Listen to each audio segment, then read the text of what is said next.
வாழ்க்கை எவ்வளோதான் கஷ்டமா போயிட்டு இருந்தாலும், ஒரு கால். அந்த ஒரு ஃப்ரெண்டு கிட்ட இருந்து எல்லா பழைய மெமரீஸையும் ஞாபகப்படுத்தி, எல்லா கஷ்டத்தையும் மறைக்க வைக்கிற அந்த ஒரு ஃப்ரெண்ட் நம்ம எல்லாரோட லைஃப்லயும் இருப்பாங்க. நம்மளோட மொக்க ஜோக்ஸ்க்கு எந்த ஒரு எதிர்பார்ப்புமே இல்லாம, சிரிப்பே வரலனாலும் சிரிச்சுக்கிட்டு, யார் துணையா இல்லைனாலும் ஃப்ரெண்டுன்னு ஒருத்தவங்க நம்ம பின்னாடி என்னைக்குமே இருப்பாங்க. அதாங்க ஃப்ரெண்ட்ஷிப். வெறும் ஒரு வார்த்தை கிடையாது. அது ஒரு ஃபீலிங்ஸ். முடிவே இல்லாத ஒரு உறவு.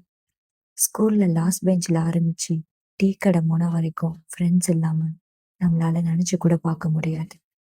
ஃப்ரெண்ட்ஷிப் என்னைக்கும் ஒரு பேசப்படாத ஒரு மருந்து எல்லாருக்கும். ஃப்ரெண்ட்ஸ் இருந்தா எதை வேணாலும் சமாளிச்சிடலான்ற நம்பிக்கை வந்துடும். இன்னைக்கு ஃப்ரெண்ட்ஷிப் டே. அந்த ஒரு ஃப்ரெண்டோட நேம் டேக் பண்ணுங்க. உங்க லைஃப்ல என்னைக்கும் உங்களோட தலைவலியா கூடவே இருப்பாங்க.